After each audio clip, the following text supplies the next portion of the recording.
রমজান মাসে যাদের এজমা আছে জি তারা কি ইনহেলার ব্যবহার করতে পারবেন? আলহামদুলিল্লাহ পারবেন। অধিকাংশ আহলেম, দুই একজন আহলে এলেমদের মধ্যে দুই একজন বলেছে ইনহেলার ব্যবহার করা যাবে না, কিন্তু পৃথিবীর সিংহভাগ ওলামাই কেরাম বলেছেন ইনহেলার ব্যবহার করা যাবে এজমার জন্য। কারণ এটা তো আপনি খাচ্ছেন না। আর এটা কোনো ওলামাই খাদ্য কেরাম নয়। বলছে খাওয়ার জন্য যেই মানে খাদ্য নালী দিয়ে যেটা পেটে যায় সেটাকে খাবার বলা হয়। আপনি ইনহেলার দিচ্ছেন নাকের সামনে, এটা ইনহেলার, এটা কোনো অস্তিত্ব নেই। আপনি এটা টান দিলেন, বাস শ্বাসকষ্ট দূর হয়ে গেল, আলহামদুলিল্লাহ সিয়াম পালন করেন। এবং এতে কোনো মনের মধ্যে এটাও আসা দরকার নেই আল্লাহ আমার তো রোজা হলো কি না, না নেই, না আলহামদুলিল্লাহ ইনশাআল্লাহ। ইসলাম মাহাসিনুল ইসলাম, ইসলামের সৌন্দর্য তো এখানেই। এমন কিছু রাখেনি, এমন কোনো বিষয় নেই যেটা আপনি পালন করতে অক্ষম, ওটা আপনার উপরে চাপিয়ে দেওয়া হয়েছে, কাঠিন্য আসলে সহজ করে দেওয়া। সহজ করে ফেলা হয়েছে। তো এখন আপনি আলহামদুলিল্লাহ ভাই, আপনার মাধ্যমে হাজার হাজার সারা দুনিয়াতে আমাদের দর্শক যারা আছেন তারা উপকৃত হবেন যে ইনহেলার ব্যবহার করা যাবে ইনশাআল্লাহ। অধিকাংশ আহলে ইলম এই মত দিয়েছেন ইনহেলার ব্যবহার করা যাবে, ইনসুলিন ব্যবহার করা যাবে, অসুবিধা হবে না। এই কারণে সিয়াম ভঙ্গ এগুলা কারণ নয়, কোনো সন্দেহ সংশয় করা যাবে না ইনশাআল্লাহ। আলহামদুলিল্লাহ যে আমাদের রোজা হয়ে যাবে যে সমস্ত ভাইয়েরা ইনহেলার নেবেন। নতুন প্রশ্নে যাচ্ছি। আসসালামু আলাইকুম, পরিচয় দিয়ে প্রশ্ন করুন। হ্যালো, আসসালামু আলাইকুম। ওয়ালাইকুম আসসালাম। জি হুজুর, আমার একটা প্রশ্নটা হলো কসর নামাজ সম্বন্ধে। আমার বিভিন্ন জায়গায় ট্যুরে যেতে হয় আর কি। তো আমি কুমিল্লা থেকে বলছি, আমার নাম লাবলু। তো কুমিল্লা থেকে অনেক সময় আমি চিটাগাং যাই বা ফেনীতে যাই। এখান থেকে ফেনীর দূরত্ব 65 কিলো। তো এখানে আমার কসর হবে কিনা?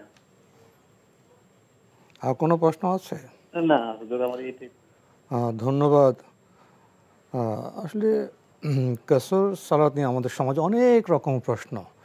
কেউ দূরত্ব নিয়ে বিপদে আছেন, কেউ দিন নিয়ে বিপদে আছেন। কাসর বিষয়টা আসলে কি? জি, মানে কসর এটা আল্লাহ তাআলা রব্বুল আলামিন আমাদের জন্য, ওই যে বলছি মাহাসিন ইসলামের সৌন্দর্য, এটা সহজ করে দিয়েছে। আমার বান্দা একটু সফর করবে। এখন ভাইয়ের প্রশ্ন এটা সংক্ষেপে, সেটা হচ্ছে আহলে ইলম বিভিন্ন হাদিস এনে সরাসরি এত মাইল এভাবে কোনো শব্দ নেই। তো আহলে ইলমদের মধ্যে অনেকে একটা হাদিস নিয়ে এসেছেন যে 3 দিন চলার, পায়ে হেঁটে হোক, তখনকার দিনের বাহন হিসাব, বাহনে যতটুকু যাওয়া যায় প্রতিদিন, ওইটাকে ধরে মোটামুটি এখন ওলামায়ে কেরাম এভাবে একটা সিদ্ধান্তে এসেছেন সারা পৃথিবীতে যদি এই 85 কিলোমিটার দূরত্ব হয়, এরপরে যদি কোনো জায়গায়, তো চট্টগ্রাম যেহেতু আপনার এখান থেকে 85 বেশি, ফলে চট্টগ্রামের ব্যাপার ক্লিয়ার হয়ে গেল, আপনি মুসাফির, আপনি রোজা সিয়াম পালন করতে পারেন। কুমিল্লা থেকে ফেনী 65 কিলোমিটার। 65, এই 65 ব্যাপার হলে এটা ওই অত দূর নয়। কিন্তু ইমাম ইবনুল কাইয়িম রাহিমাহুল্লাহ একটা চমৎকার কথা বলেছেন যে যেই সফরটা, মানে যেই যেটা সফর হবে, যেই ভ্রমণটা সফরের মতো হবে, এক স্থান থেকে আরেক স্থানে যাবে। হ্যাঁ, উনি এটা বলছেন, উনি বলছেন মাইল টাইল যেটা বলছে এটা নয়। তো এটা হলো ইমাম ইবনে তাইমিয়া রাহিমাহুল্লাহর কথা। বাকি পৃথিবীর প্রায় সমস্ত ওলামায়ে কেরাম ওটাই বলছেন যে প্রায় 85 কিলোমিটার যদি দূর হয়, এই একটা পেয়ে গেলেন। আর যেটা বললাম ইমাম ইবনে তাইমিয়া রাহিমাহুল্লাহর, এখন হলো আপনি কথার কথা আপনার বাজারে যাচ্ছেন, পোশাক পরে বাজার কেনাকাটা করতে যাচ্ছেন, এই এক যাওয়া। আর কুমিল্লা যাচ্ছেন অথবা অন্য জায়গায় যাচ্ছেন, সেই যাওয়াটা হলো সফরের মতো অবস্থা। আপনার কুমিল্লা থেকে ফেনী তো এটা ভিন্ন দৃষ্টি, এটা সফর। তো এটা, হ্যাঁ ওইটাই বলছি, এটা 65 কিলোমিটার হলে এটা তো সফর। আমি ইবনে তাইমিয়ার কথাটা বলে দিয়েছি, উনি এই কথাটা বলছেন যে যেই ভ্রমণের জন্য আপনি সফরের প্রস্তুতি নিয়ে বের হচ্ছেন, আপনি বুঝেন যে এটা সফর ভ্রমণের মতো, সব কিছু গুজগাছ করে সব, এটা ইমাম ইবনে তাইমিয়ার কথা বলে দিলাম। এবার আসলো আপনি সফর করতেছেন এসি বাসে করে, আপনার বাসায় যত কষ্ট হচ্ছে এসি বাসে তত কষ্ট হচ্ছে না।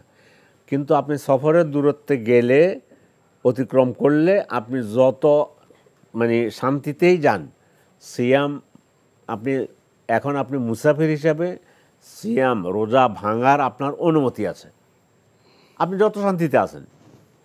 কিন্তু এখানে রাখা উত্তম, কিন্তু আপনি যদি মনে করেন ইসলাম যখন আমাকে অনুমতি দিয়েছে সফরের দূরত্বে গেলে মুসাফিরের আওতায় চলে গেলে সিয়াম ভাঙার জন্য, তাহলে আপনি ভাঙতে পারবেন, এত সুন্দর মতো গেল। যদি মনে করেন যে একটুখানি কষ্ট হইতে পারে, তাইলে রোজা ভেঙে, ওনার প্রশ্ন কসর। হ্যাঁ আমি ঠিক আছে, আমি তারপর কসরের সাথে হইতো উনি এটা বললাম যে কসরের সাথে আপনি কসর তো পালন করলেন, তো রোজা রাখবেন কিনা, মুসাফিরের জন্য রোজা রাখা শর্ত নয়, ওটাই আমি বুঝাচ্ছি আর কি। একটু কষ্ট হইতে পারে বরং ভাঙা উত্তর, আর বেশি কষ্ট হইতে পারে অবশ্যই ভাঙবেন। না, যেটা আল্লাহ উপহার দিয়েছেন সে উপহারটা আমরা নেব না কেন? হ্যাঁ না, সহিহ হাদিসের মধ্যে আসছে আল্লাহ যে উপহার তোমাদেরকে দিয়ে, যেখানে ছাড় দিয়েছেন শব্দ এভাবে এসেছে, সেই ছাড়টা যদি তোমরা গ্রহণ করো, এটা আল্লাহ খুব পছন্দ করেন। সুনির্দিষ্ট বিষয়ে আসি। আমাদের ভাই তো বললেন কুমিল্লা থেকে উনি ফেনীতে যান 65 কিলোমিটার। তো ইমাম তাইমিয়ার সংজ্ঞা অনুসারে তো এটা সফর, উনি ব্যাগ গোছাচ্ছেন, যাচ্ছেন, কিন্তু কসর করতে পারেন। হ্যাঁ, আমি ইমাম ইবনে তাইমিয়ার কথা বলে দিয়েছি।